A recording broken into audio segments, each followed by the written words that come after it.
Assalamualaikum warahmatullahi wabarakatuh. Halo semuanya teman-teman, selamat siang, selamat datang kembali di channel kesayangan kita, channel Ilo Entry. Dan dimanapun teman-teman berada, semoga teman-teman selalu dalam keadaan sehat walafiat tanpa kekurangan satu apapun. Amin amin ya robbal alamin. Masih bersama saya Ilo. Pada kesempatan yang baik ini kita akan masih membawakan kisah dari Mbak Nana Septiana, Kesumat Putra Wilwatikta yang sudah masuk ke dalam part 18. Oh, nggak berasa ya.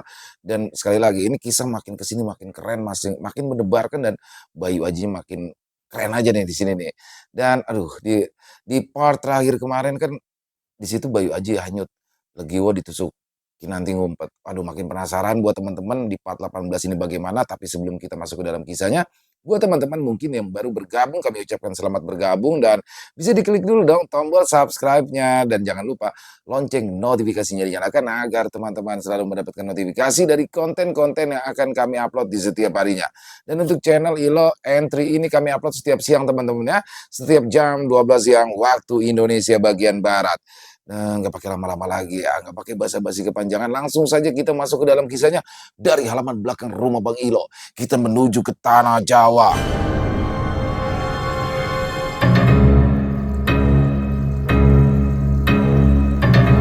Masuk ke alam budian di pinggir sungai. Kesumat Putra Wilwatikta part 18.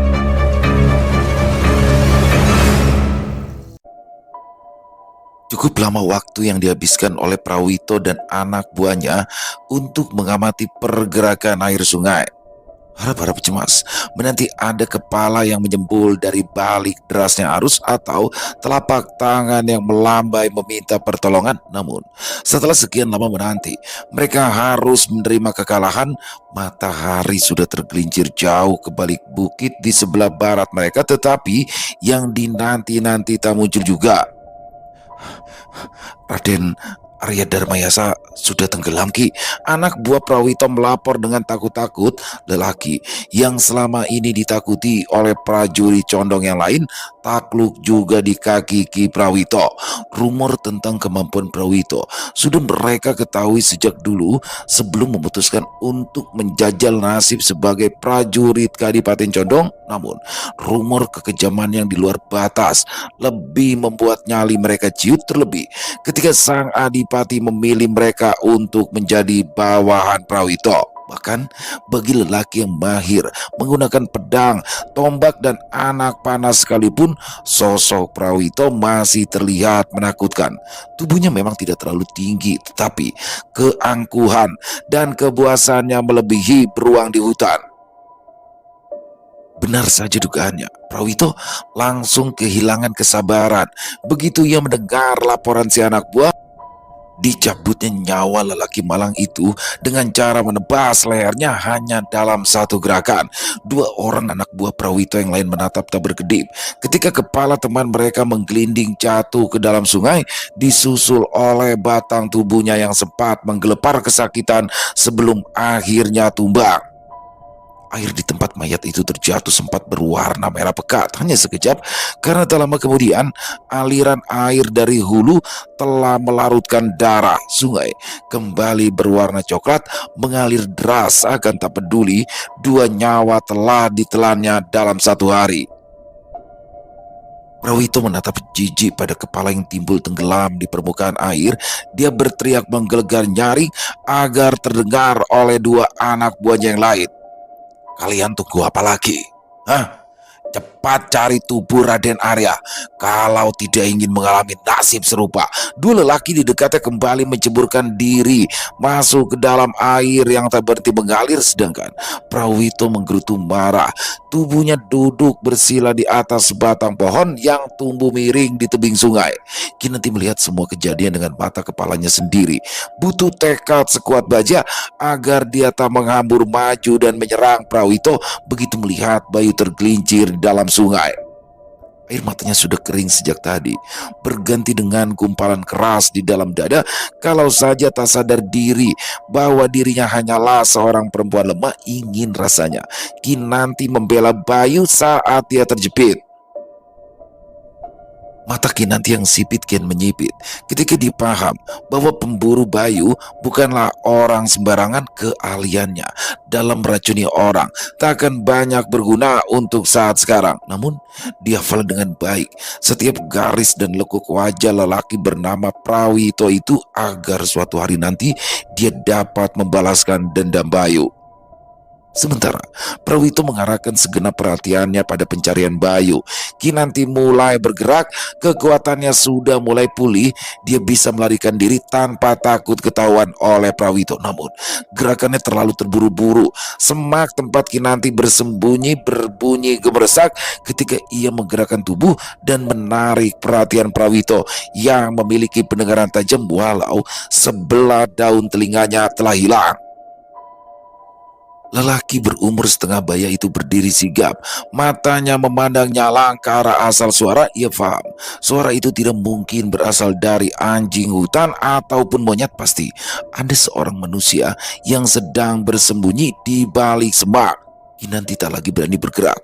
Dari balik rimbunan semak, dia dapat melihat pandangan Prawito yang ditujukan ke arahnya. Sudah sadar, Lek? Legiwo membuka mata, lalu mengerang. Ketika menggerakkan tubuh, punggungnya terasa nyeri tak terkira hingga dia kembali berbaring tak berdaya.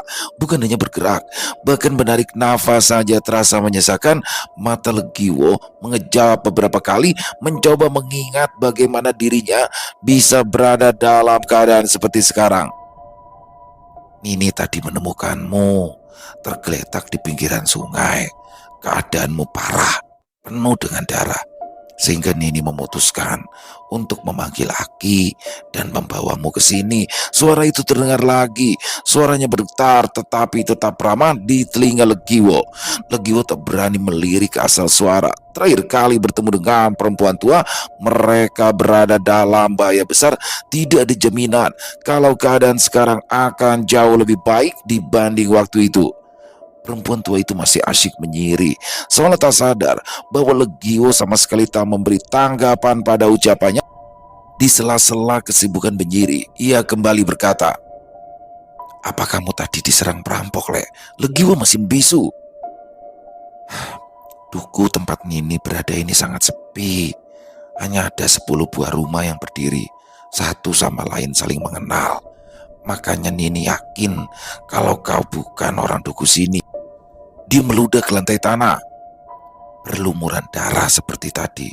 Tidak mungkin kalau kau kecelakaan. Pasti ada seseorang yang menusukmu, entah karena dendam, entah karena korban perampokan. Jadi, mana yang benar, Le?" "Dia sudah sadar nih. Beri dia ramuan yang sudah kuracik tadi. Jangan diajak ngobrol dulu." Satu suara datang dari arah jendela yang terbuka, menegur perempuan tua yang terus saja berceloteh hingga lupa memberikan ramuan untuk mengobati luka di tubuh Legiwo. Legiwo memejamkan mata, merasa berdosa karena sudah mencurigai orang yang salah. Bisa jadi pasangan suami istri ini memang berniat baik padanya, menolong dia yang terbaring sekarat nyaris kehabisan darah. "Bangunkan perlahan. Jangan sampai dia tersedak ramuan. Bukannya sehat, bisa jadi anak muda itu malah mati karena tersedak." Agak kasar ucapan lelaki tua itu, tetapi Legiwo justru tersenyum mendengarnya. "Cerewet, aku sudah tahu." Sepasang tangan keriput mengangkat kepala Legiwo dengan lembut, membuatnya dapat menatap langsung ke arah pemilik tangan yang telah membantunya. Perempuan tua itu jauh berbeda dengan Nini Ratri yang terlihat menyedihkan. Di depannya hanya ada wanita dengan rambut putih merata menggantikan warna hitam serta mata yang berbinar penuh kehidupan. Berkat mata itu pula, Legiwo bersedia membuka bibir dan menyesap ramuan yang dipaksakan padanya. Pahit rangnya. Nini itu terkekeh kalau mendengar keluhan Legiwo. "Tidak apa, pahit sedikit, asal nyawamu masih menempel di badan." Dipaksanya agar Legiwo menghabiskan seluruh ramuan, lantas memberikan sedikit gula merah untuk dihisap. "Jangan sampai Aki tahu kalau Nini memberikanmu gula untuk mengurangi pahit ramuan tadi." Jangan sampai apa? Lelaki yang tadi berseru dari balik jendela kini berada di samping balai-balai. Dia menggelengkan kepala melihat kelakuan istrinya tetapi tak memarahinya meski memergoki Legiwo yang tengah menghisap gula merah. Setelah minum ramuan ini, kamu akan sangat mengantuk. Beristirahatlah dulu agar tubuhmu cepat pulih. Ki Lembang meraba dahi Legiwo merasakan demamnya mulai mereda. Jangan banyak bergerak dulu, supaya lukamu segera kering.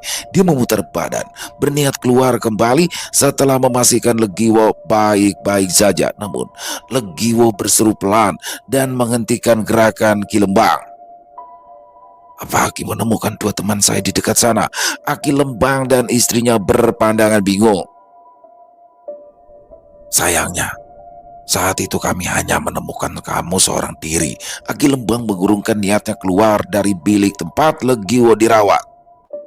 Pada saat itu, kami menemukanmu berbaring di atas genangan darah yang keluar dari luka di punggung tembus hingga ke perut. Bukan pemandangan yang menyenangkan.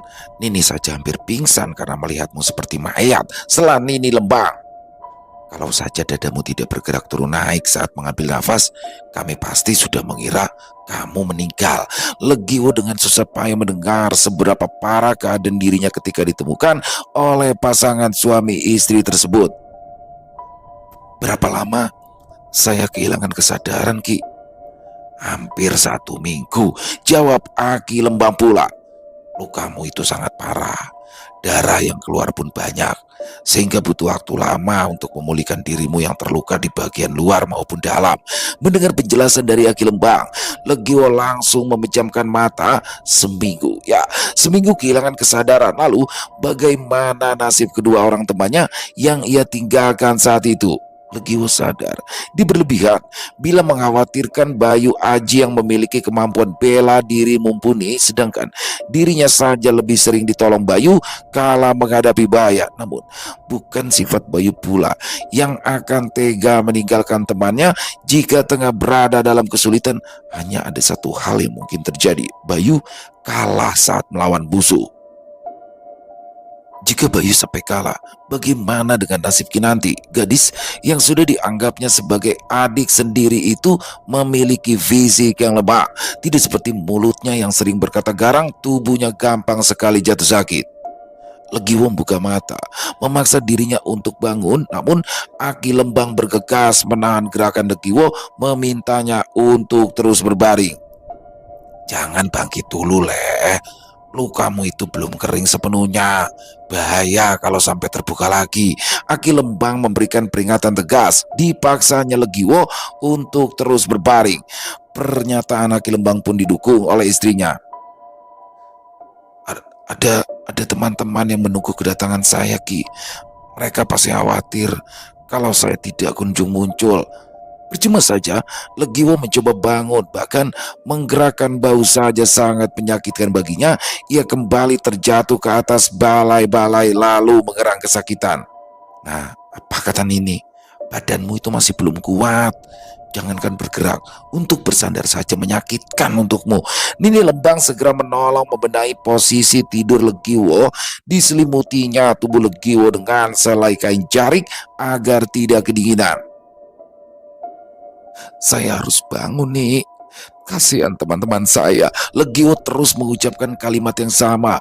Diucapkannya berkali-kali dengan bibir yang pucat dan kering sehingga Aki Lembang jatuh iba kala mendengar kekhawatiran Legiwo. Aki Lembang berdiri dari balai-balai yang jadi tempat Legiwo berbaring. Dia mengambil sebilah golok yang sudah diasah tajam dan menyelipkannya di balik pinggang. Mau kemana, Ki? Nini Lembang bertanya penasaran kala melihat suaminya melakukan persiapan seakan ingin pergi. Ya mau mencari teman tole itu. Kasihan dia. Dari tadi terus nyebut nama teman-temannya. Aki Lembang kembali mendekati Legiwo dan bertanya. Di mana? di mana temanmu menunggu.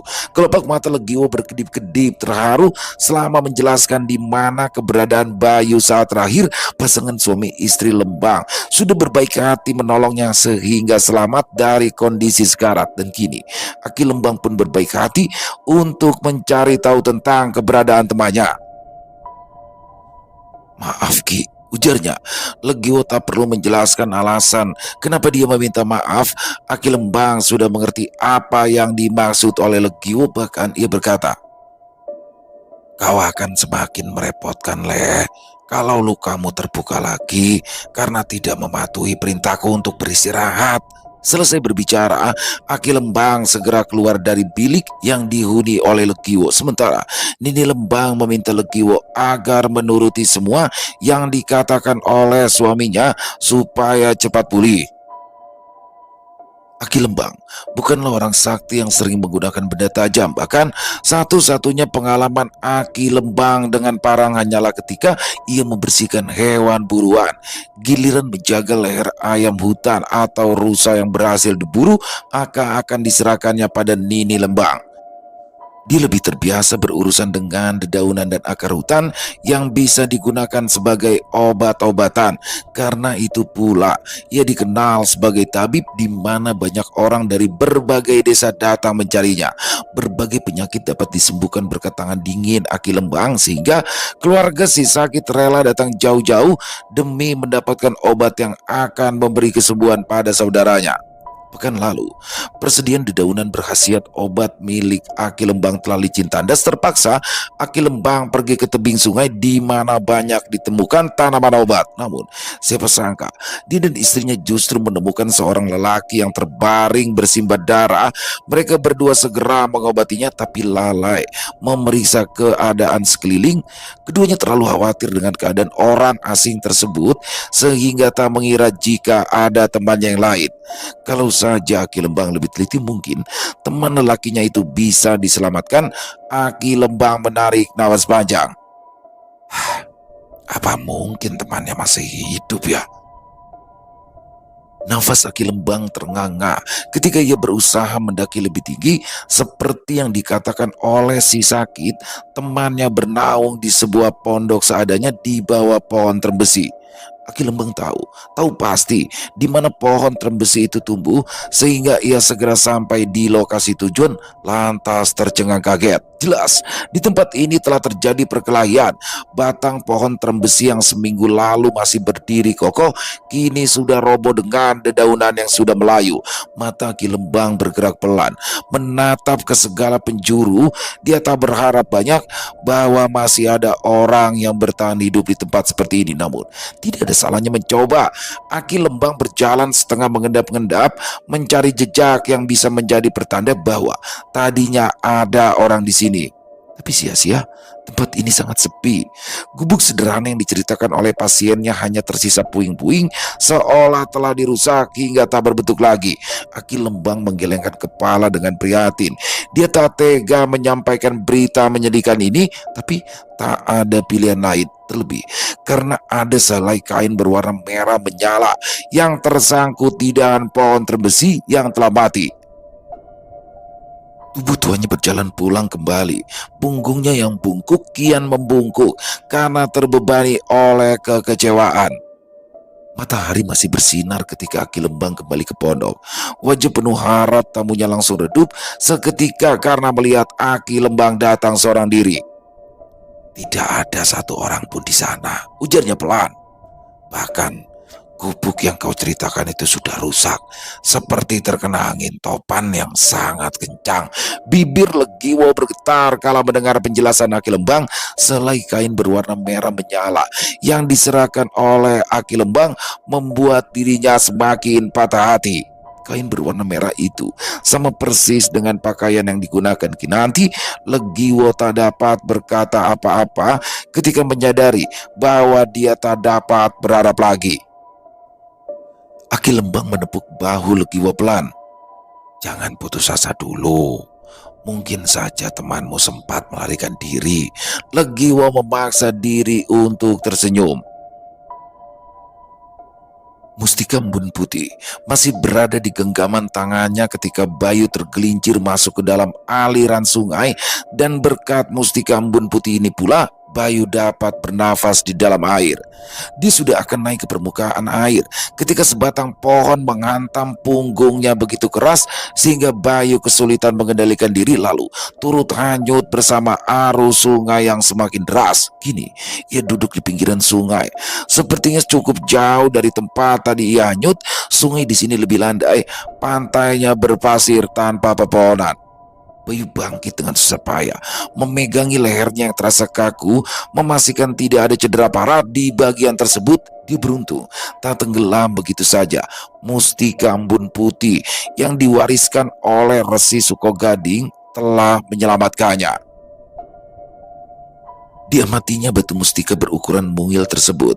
Sebelum akhirnya kembali disembunyikan di tempat yang aman, langkah Bayu sedikit terseok-seok, bukan hanya karena ia baru sadar dari pingsannya, tetapi juga pakaian yang basah karena air membuat Bayu sedikit kerepotan berjalan.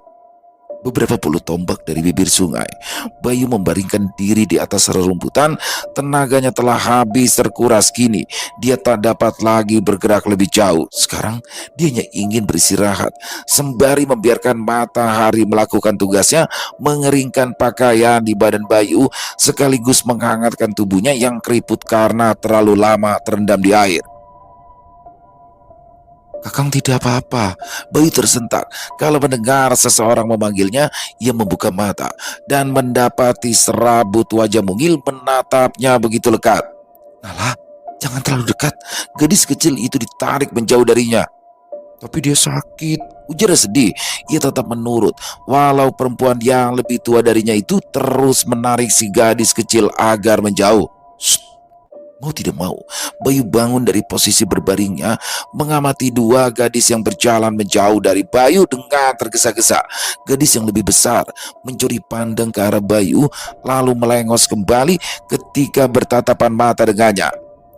Rambutnya dijalin menjadi dua, sama persis dengan si kecil yang berjalan limbung mengikuti gerakan kakaknya. Bayu menengadah ke langit, menatap matahari yang masih bersinar terang. Seingatnya, saat ia bertarung dengan Prawito, matahari belum terlalu terik. Dia bangkit lagi, mencoba menyusul dua gadis kecil yang tampaknya dua bersaudara. Mungkin orang tua anak itu tinggal di dekat sungai ini pula, sehingga ia dapat mencari keterangan kemana sebaiknya ia berjalan untuk bisa kembali ke tempatnya semula. Langkah Bayu sempoyongan, tetapi tetap dipaksakannya berjalan, sedangkan dua gadis di depannya itu berlari kecil saat tahu mereka diiringi oleh orang asing. Bayu ingin memanggil mereka, memberitahu bahwa ia bukanlah orang jahat, namun suaranya tak kunjung keluar. Mungkin terlalu lama berada di dalam air hingga pita suaranya pun ikut mengkerut. Benar saja dugaan Bayu. Tak lama berjalan, ia mendapati dua anak gadis tersebut menghambur masuk ke pekarangan rumah. Berbilik bambu sederhana, mirip dengan kediaman Resi Sukogading, hanya saja yang dilihatnya kini lebih luas dan juga lebih meriah. Dua anak tersebut berteriak memanggil orang rumah, sehingga lelaki bertubuh besar keluar dari rumah. Ia menggenggam balok kayu dengan sorot mata mengancam. Bayu mengangkat kedua tangan, memperlihatkan tak ada senjata di tangannya. Maaf, maaf jika kehadiran saya mengganggu kisah anak dan keluarga. Tetapi izinkan saya untuk bertanya terlebih dulu. Setelah itu saya akan pergi, meninggalkan tempat ini secepatnya." Gadis yang paling kecil meraih ujung baju lelaki tersebut, merengek sambil menunjuk-nunjuk Bayu. Tampaknya ia bercerita banyak hal, sehingga lelaki di depannya itu menurunkan balok kayu. "Masuklah," Nala berkata, "bahwa kau bukan orang jahat." Bayu tersenyum pada gadis bernama Nala tersebut. Senyum Bayu kian melebar ketika melihat Nala tertawa dengan giginya yang ompong. "Anak bungsuku ini memang mudah terpesona dengan orang asing. Dia memaksaku untuk menerimamu di kubu kami. Jadi ayo, masuklah. Jangan sampai Nala kecewa." Sebelum masuk, Bayu mencuci wajah dan tangannya terlebih dulu di pancuran bambu dekat pondok mereka. Berbagai kotoran yang menempel di wajah rontok. Saat ia menggosoknya lebih kuat, sebuah amben dari bambu terletak di depan gubuk, tepat di bawah pohon mangga yang tengah berbuah lebat. Ke sana Bayu menuju, berniat duduk terlebih dulu sambil menunggu tuan rumah datang. Makanlah dulu. Sepertinya Kisanak sangat kelelahan. Lelaki tersebut muncul dengan membawa singkong rebus yang masih mengepul panas. Di belakangnya Nala mengikuti, masih sambil memegangi ujung pakaian ayahnya. Terima kasih Kisanak. Walau sungkan, Bayu tetap meraih singkong tersebut karena perutnya telah keroncongan sejak tadi. Tenaga yang habis terkuras juga harus diisi kembali agar dia dapat segera mencari Kinanti dan juga Legiwo. Siapa nama Kisanak? Dan kenapa Kisanak bisa terdampar ke tepian sungai sini? Bayu bimbang sejenak. Dia bisa saja menyebut nama samaran yang digunakannya selama ini. Tetapi untuk apa? Identitasnya terlanjur ketahuan. Sudah banyak orang yang tahu bahwa dia adalah keturunan langsung dari mendiang Adipati Condong sebelumnya. Arya, jawabnya setelah berpikir beberapa saat. Arya Darmayasa. Lelaki di depannya hanya mengangguk, lalu mencomot singkong rebus di tempat yang sama dengan Bayu. Tidak ada perubahan roman sama sekali. Mungkin karena tidak mengenal nama tersebut, mungkin juga tidak peduli. Namaku Karta, pencari kayu bakar yang hidup bersama dengan anak istri di pinggiran sungai ini. Tanpa ditanya, Karta mulai memperkenalkan diri sendiri. Dia lalu menunjuk ke arah Nala yang masih memegangi ujung pakaiannya dengan erat. Kau sudah tahu siapa nama anak ini? Tadi kukira tempat ini sunyi tidak berpenghuni. Beruntung ada Nala dan kakaknya. Sambil berbicara, Bayu menatap sekeliling pondok mencoba mencari keberadaan kakak Nala yang terlihat begitu takut berhadapan dengannya. Nara, dia sedang bersembunyi di dalam pondok. Dia takut padamu, karena itulah dia tak berani keluar dari dalam bilik. Bayu tertawa kala mendengar penjelasan Karta. Wajahku tentu sangat menyeramkan. Hingga anak tertua Kisanak kabur ketakutan. Karta menggelengkan kepala. Roman wajahnya serius ketika berkata, bukan itu yang membuat Nara ketakutan. Dia itu sudah terbiasa menghadapi berbagai tamu kami dengan tampang yang lebih seram darimu. Lalu, kenapa Nara justru ketakutan? Aku bahkan tidak menenteng senjata. Bayu mengamati sekujur tubuhnya, memastikan tak ada hal aneh apapun yang bisa membuat Nara ngeri melihatnya.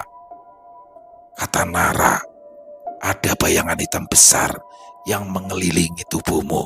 Dia tak bercerita lebih lanjut apa yang dilihatnya. Yang pasti, anak sulungku itu meringkuk ketakutan karena melihatmu.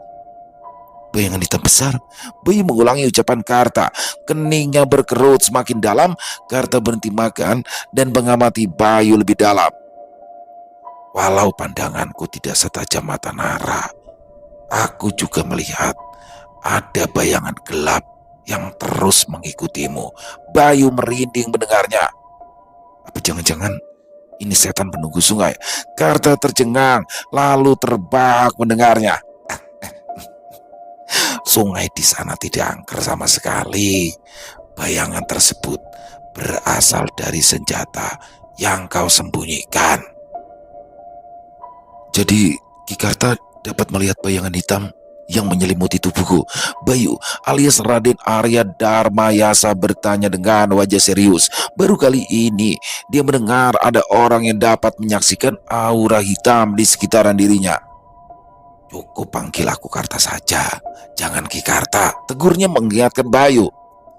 Sedang mengenai bayangan yang menyelimuti tubuhmu, yaitu aku hanya melihatnya samar-samar saja, berbeda dengan Nara anakku yang dapat melihat lebih jelas. Kalau begitu, boleh aku bertemu dengan anakmu? Pinta Bayu dengan sepenuh hati. Karta kali ini menggelengkan kepala dengan tegas. Bukannya dia tak mau mempertemukan Bayu dengan anaknya, tetapi Nara sendirilah yang ketakutan berhadapan langsung dengan Bayu. Kalau memang dirimu ingin bertemu dengan Nara, bermalamlah di sini selama beberapa hari. Biarkan anakku terbiasa melihat keadaanmu terlebih dulu.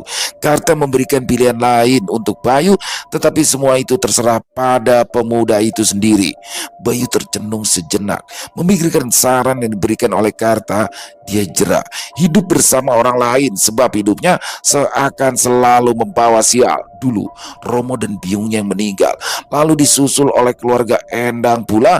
Belum selesai urusan Endang, Bayu harus menanggung rasa bersalah atas penculikan Sekar, anak si pemilik penginapan di duku yang disinggahinya. Dan kini dia juga harus kehilangan Kinanti serta Legiwo, dua orang teman yang berbaik hati menemani Bayu dengan segala rintangan dalam hidupnya. Kini lenyap tanpa jejak. Atau mungkin lebih tepat dikatakan bahwa Bayu yang lenyap tanpa jejak, dia jatuh ke dalam aliran sungai sebelum sempat memberikan salam perpisahan kepada dua rekannya. Bayu terpekur, kepalanya menunduk dalam selama berpikir, alangkah ruginya jika dia melewatkan kesempatan sekali ini. Siapa tahu Nara tidak hanya bisa mengenali bayangan hitam dari keris naga lirang miliknya, tetapi juga mungkin mengetahui cara untuk mengendalikan keris beraura kelam ini. Aku tidak memaksa, semuanya terserah padamu. Apakah ingin menginap malam ini atau melanjutkan perjalananmu ke seberang sana? Pada pembicaraan mereka sebelumnya, Bayu telah menjelaskan bahwasanya ia ingin pergi ke kota raja, namun perjalanan mereka terhambat karena ada musibah yang membuat ketiganya berpencar. Akan tetapi, sejujurnya, aku rasa lebih baik dirimu menunggu di sini terlebih dulu. Arus air masih sangat deras. Tidak ada perahu yang berani menyeberang sungai dengan resiko tenggelam di tengah sungai. Karta mencomot singkong terakhir di wadah bambu. Teman-temanmu pun mungkin masih berada di sisi ini, menunggu waktu yang tepat untuk menyeberang sungai. Perasaan Bayu terbelah dua. Di satu sisi, dia ingin bertemu kembali dengan Kinanti dan Legiwo, serta memastikan mereka dalam keadaan selamat. Sedangkan di sisi lain, dia juga ingin mengatasi masalah yang ditimbulkan oleh keris naga lirang. Karta mengunyah singkong rebus dengan enaknya, sedangkan Bayu terus menundukkan kepala. Angin bertiup semilir membuat mata Karta terngantuk-ngantuk karena terbuai oleh angin. Terima kasih atas makanannya, Ki. Dan terima kasih juga telah memberikanku tempat untuk beristirahat sejenak. Setidaknya rasa lelah dan penatku telah hilang. Bayu memutuskan untuk mencari Legiwo dan Kinanti terlebih dulu. Andai sudah bertemu dengan temanku, bolehkah kami nanti akan datang ke sini lagi? Karta menepukkan tangan yang terasa lengket setelah memegang singkong rebus. Kapan saja dirimu boleh datang ke tempat ini. Kami selalu bersedia menerima tamu yang datang dengan niat baik. Bayu menghormat kepada Karta sebagai tanda perpisahan. Namun sebelum pergi, ia memberikan sesuatu pada Nala yang masih bersembunyi di balik punggung ayahnya. Sebuah batu berwarna hijau yang pernah diberikan Kinanti padanya kini diserahkan oleh Bayu pada Nala. Sifat polos tetapi diliputi rasa ingin tahu anak kecil itu telah menarik perhatian Bayu. Terimalah batu hijau ini dari paman. Anggap sebagai tanda terima kasih, karena berkat dirimulah aku bisa sampai ke sini. Nala melirik ke ayahnya dengan sorot ragu.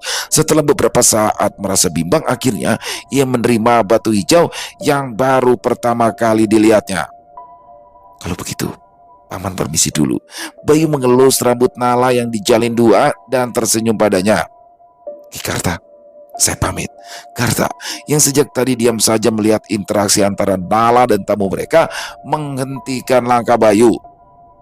Sebelum pergi, izinkan aku memberikanmu sedikit pesan. Langkah Bayu terhenti karena ditegur oleh Karta. Ia berdiri tegak, penasaran dengan pesan yang akan diberikan oleh tuan rumah yang telah berbaik hati memberinya makan. Jika suatu hari nanti dirimu berada dalam kondisi terdesak, pergilah ke sebuah gua yang terletak di balik Bukit Kapur. Mulut gua itu sempit, tetapi melebar di dalamnya. Tangan Karta bergerak dan menggambarkan betapa luas gua yang ia maksud. Bertapalah di dalam gua itu selama 41 hari. Walau terdengar ganjil, Bayu tetap menganggukkan kepala. Lalu setelah 41 hari, apa yang akan kuterima? Wahyu yang diterima setiap orang tidak pernah sama. Akan tetapi, aku berani bertaruh bahwa pengharapan terbesarmu akan terkabul jika kau melakukan tapa brata dengan sepenuh hati. Karta mengakhiri pesannya dengan tersenyum lebar. Lantas, seolah dia baru saja memberikan pesan yang membingungkan, Karta menawarkan diri untuk mengantarkan Bayu keluar dari pekarangan gubuk. Bayu tersenyum pula. Untuk menghargai kebaikan hati sang pemilik rumah, mereka melangkah beriringan hingga sampai di batang bambu yang menjadi batas pekarangan. Aku hanya bisa mengantarkan kepergianmu sampai di sini. Kartu berdiri di bagian dalam pekarangan, sementara Bayu berjalan lebih dulu. Dan satu lagi pesanku, begitu keluar dari pagar bambu ini, jangan menoleh lagi ke belakang. Apa yang dikatakan Karta jelas membuat Bayu penasaran. Ia berbalik ke belakang, ingin bertanya apa maksud lelaki yang baru ditemuinya tadi. Namun, alangkah kagetnya Bayu ketika ia melihat di belakangnya kini hanyalah hamparan ilalang yang tumbuh tinggi. Gubuk sederhana yang dihuni oleh ayah dan kedua anaknya itu lenyap seketika. Pohon mangga yang menjadi tempatnya bernaung juga hilang tanpa bekas. Bulu kuduk Bayu merinding ketika sadar bahwa Karta tak memiliki cekungan di atas bibir. Ya, ia baru saja masuk ke dalam dunia yang berbeda, di mana kebanyakan penghuninya adalah makhluk gaib. Kepak sayap burung layang-layang di atas kepala segera menyadarkan Bayu. Sekarang langit sudah mulai gelap, ditandai dengan awan yang berwarna kemerahan, sedangkan matahari sudah sejak tadi bersembunyi di balik gunung. Seingatnya, tadi ia seberapa lama berada di gubuk Karta? Mungkin hanya sepeminuman teh saja, namun kini senja menjelang di depan mata. Bayu berbalik lagi, kembali melalui jalan yang akan ditempuhnya untuk mencari Kinanti dan Legiwo. Perkara dia baru saja tersesat ke alam bunian, biarlah menjadi rahasianya sendiri. Meskipun berpendapat begitu, sepanjang jalan Bayu terus mengingat ucapan Karta mengenai gua yang tersembunyi di balik Bukit Kapur, tempat dia bisa mencari pertolongan jika berada dalam kondisi terdesak. Masalahnya, kini adalah di mana posisi Bukit Kapur itu berada.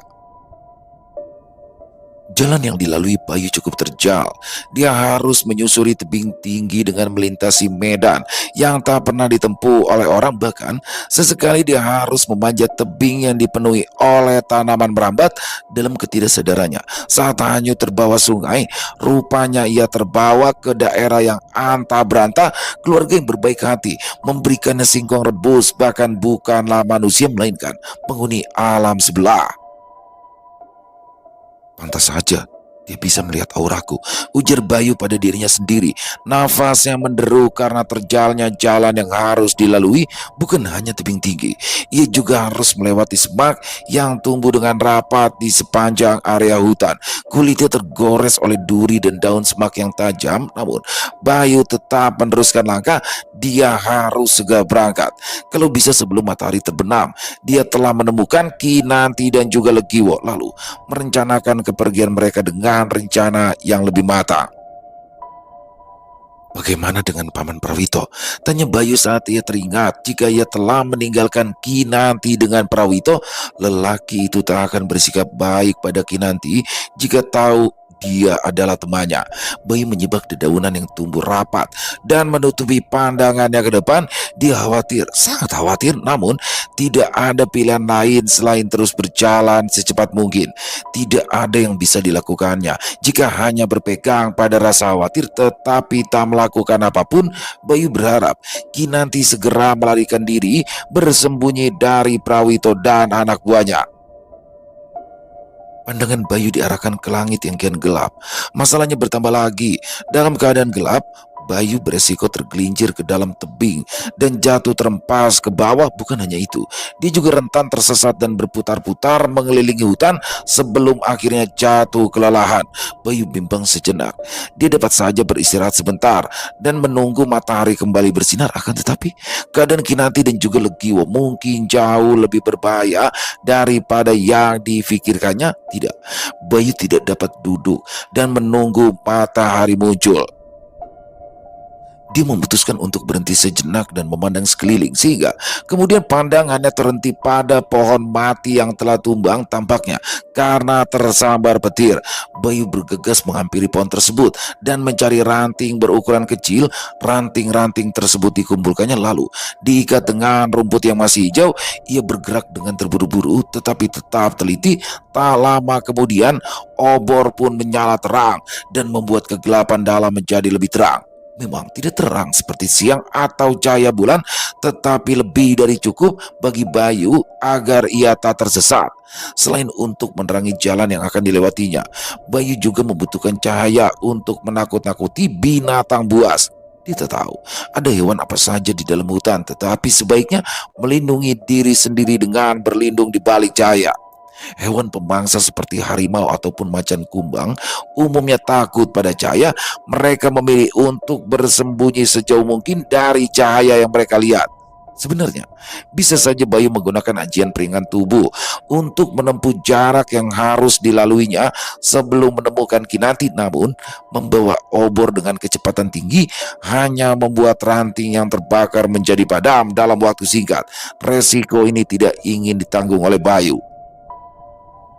Dia menyibak semak-semak yang semakin rapat, nyaris terjatuh saat kakinya menginjak benda licin yang berjalan di bawahnya. Bayu segera mengarahkan obor ke bawah dan melompat terburu-buru begitu tahu apa yang baru saja terinjak olehnya. Ular. Ya, hewan tersebut mendesis dan menjulurkan lidahnya karena marah. Namun, Bayu telah menjauh dari lokasi tersebut. Dia beruntung karena ular itu belum sempat mematuknya. Malam yang panjang dan penuh perjuangan, Bayu akhirnya tiba juga di dekat pohon terembesi yang telah tumbang ke arah sungai. Dia berdiri diam di tempat tersebut, mengatur nafasnya yang tersengal-sengal sambil memandangi area sekitar. Jika ia tak salah ingat, jejak bekas perkelahian terlihat jelas di tempat ini. Bekas gubuk yang didirikan oleh Legiwo juga masih dapat dilihatnya. Hanya saja tempat ini terlalu sepi, jauh lebih sepi dibandingkan ketika mereka datang kemari. Bahkan suara serangga seperti jangkrik dan katak sekalipun tidak terdengar sama sekali. Bayu melayangkan pandangan ke berbagai tempat yang dapat dijangkau oleh matanya. Ia terpekat ketika menyadari ada ceceran cairan pekat di tanah. Dia bergegas menghampiri bercak tersebut dan memandangnya dengan seksama lalu menjulurkan tangan. Tentu saja cairan itu telah meresap ke dalam tanah, tetapi Bayu masih dapat menyentuh dan membaui aromanya. Darah. Bayu mengamati dirinya sendiri. Seingatnya, ia tak terluka parah dalam perkelahian melawan perahu itu. Begitu pula dengan perahu itu yang dapat mengendalikan aliran darahnya sendiri sehingga tak sempat menetes ke tanah. Lalu, darah siapa ini? Bayu masih menunduk sambil mengamati genangan darah yang tampaknya cukup luas. Lalu, telinganya yang sensitif mendengar suara gemeresak dari arah belakang. Dia belum berpaling, tetapi tangannya telah mengepal dan bersiap melemparkan tinju Segara Sadaka. Sengaja Bayu tak memperlihatkan ketegangan pada tubuhnya agar orang yang berada di balik punggung Bayu menjadi lengah. Dan benar saja, suara gemeresak itu terdengar kian keras disusul oleh suara tapak kaki yang berlari cepat. Bayu berbalik arah dan berancang-ancang memukul penyerangnya. Tetapi dia kurang cepat. Pemilik tubuh dengan pakaian berwarna merah itu segera menyergap Bayu, membuatnya kehilangan keseimbangan hingga jatuh terduduk di tanah. Kemana saja? Kemana saja dirimu? Kukira kau sudah mati. Penyerang Bayu menangis terisak-isak sambil memeluknya erat. Dia tak kunjung melepaskan pelukan walau Bayu berusaha memisahkan jarak mereka. Kenapa muncul tiba-tiba? Hampir saja kau kena pukulan Segara Sadaka. Beruntung aku sempat mengurungkannya. Bayu memegang kedua lengan Kinanti dan memaksanya untuk sedikit menjauh. Wajah gadis itu tampak semrawut karena air mata yang terus meleleh. Debu menempel di wajahnya. Hal yang tak pernah terjadi selama ini, mengingat Kinanti yang selalu memperhatikan dan mengutamakan penampilannya dibanding hal lain. Kau tidak apa-apa? Setelah puas memastikan bahwa Kinanti tidak terluka di bagian wajah, ia memutuskan untuk mengamati yang lain. Kemudian, Bayu menarik nafas lega karena tak tampak ada luka di bagian manapun. Kinanti mengusap air matanya yang terus jatuh bercucuran. Tampaknya dia baik-baik saja karena tidak lama kemudian Kinanti memukuli lengan Bayu. "Eh, aku kembali ke sini karena khawatir denganmu. Tetapi apa yang kudapat? Cuma pukulan." "Jadi, apa yang kau harapkan dariku?" "Ya setidaknya ucapan terima kasih karena aku telah datang kembali." "Kenapa aku harus berterima kasih? Karena kau telah datang kembali, sedangkan dirimu telah membuatku khawatir seharian semalaman. Aku takut kau menjadi santapan buaya. Aku takut. Aku takut kalau kita tidak akan bertemu lagi. Aku takut janjimu tidak pernah ditepati." Teriakan Kinanti mengakhiri perdebatan mereka. Gadis berpakaian merah itu terduduk lemas di tanah sedangkan Bayu memilih untuk diam dan mengalah. "Bagaimana kau bisa berhasil menyelamatkan diri dari Prawito?" "Aku bersembunyi." Enteng sekali Kinanti menjawab pertanyaan Bayu. Diceritakannya bahwa ia telah menyembunyikan diri dengan merapatkan diri pada tanah, membiarkan sekujur tubuhnya dirayapi seraga yang menjijikan agar tidak ketahuan oleh Prawito. "Aku sangat senang dirimu selamat." "Aku juga senang." Ya begitulah teman-teman, luar biasa sekali kisahnya dan part 18. Tapi ini ya, apa namanya, saya pas endingnya itu tuh kok kayak sedih ya, kayak di situ kayak Kinanti sama sama Bayu tuh kayak bener-bener ada getaran beda tuh, berpisah. Kinanti pikir Bayu kenapa-napa, Bayu pun sama berpikir, Kinanti kenapa-napa, sama-sama khawatir kayak nggak tahu kenapa ya endingnya kayak kayak gigit banget ya menurut saya tuh, dan pastinya makin penasaran dan pengen pengen sih romansnya agak panjang ya antara Bayu dan Kinanti ini. Dan oh iya, itu, alam bunian. Jadi, apa namanya, alam jin lah ya, yang ketika mereka memasuki ketika Bayu Aji hanyut terus terdampar di tepian sungai, dia melihat ada rumah, apa, ada gadis dua diikutin, ternyata masuk ke rumahnya, ternyata itu adalah, makhluk bunian. Tapi di situ untungnya baik ya, Bayu Aji dititipkan pesan dan bahkan dia memberikan sesuatu terhadap anak perempuan dari pakar Takikarta yang bernama Nala di situ. Wah, luar biasa. Keren banget dan kita kayak terjebak dalam romansnya Kinanti sama Bayu Aji sih kalau menurut saya di sini. Mbak Nana Septiana keren banget kisahnya dan terima kasih sudah mengizinkan saya untuk membawakan kisah yang luar biasa ini dan semoga kisah barusan bisa menghibur teman-teman semua para pecinta penikmat horor misteri, lebih khususnya lagi kepada para subscriber dari channel Ilo Entry. Dan buat teman-teman silakan yang punya komentar lain ya, yang punya pendapat lain tentang kisah barusan silakan bisa menuliskannya di dalam kolom komentar ataupun hanya sekedar saling menyapa silakan, insya Allah kami akan menjawab satu persatu. Buat yang suka dengan videonya bisa diklik tombol like atau tombol jempolnya, di share dong link videonya ke teman-teman yang lain ya, agar juga ikut merasa terhibur. Dan sekali lagi, buat yang belum subscribe bisa diklik tombol subscribe-nya, lonceng notifikasinya dinyalakan, agar teman-teman selalu mendapatkan notifikasi dari konten-konten yang akan kami upload di setiap harinya. Kami juga ingin mengucapkan terima kasih ya kepada seluruh teman-teman yang sudah selalu setia hadir, yang sudah selalu mendukung kami, dan karena teman-temanlah saya selalu bersemangat berkarya di setiap harinya. Dan di akhir kata, saya Ilo mengucapkan permohonan maaf apabila mungkin dalam pembawaan kisahnya barusan ada kata-kata saya yang salah ataupun ada kata-kata saya mungkin yang kurang berkenan. Saya mohon dibukakan pintu maaf yang seluas-luasnya dan sampai berjumpa lagi besok jam 12 siang masih bersama saya Ilo di channel Ilo Entry. Salam sehat, sukses selalu untuk kita semua. Wassalamualaikum warahmatullahi wabarakatuh.